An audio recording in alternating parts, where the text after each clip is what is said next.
Tandaan niyo po, walang miyembro ng pamilya na habang panahon makakasama mo. Walang asawa na habang panahon makakasama mo. Walang magulang na habang panahon makakasama mo. Walang anak na habang panahon makakasama mo.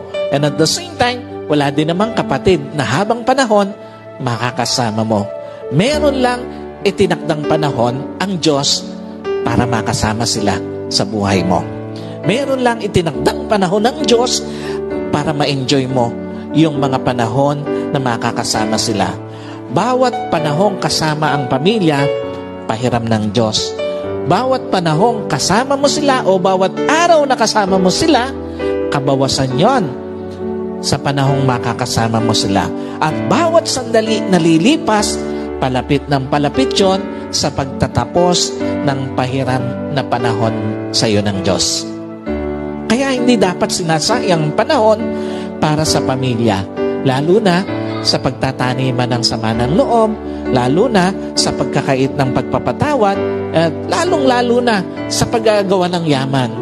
Napakawalang kwenta ng mga bagay na minsan hinahayaan natin na sayangin yung panahon na dapat kasama natin ang pamilya natin.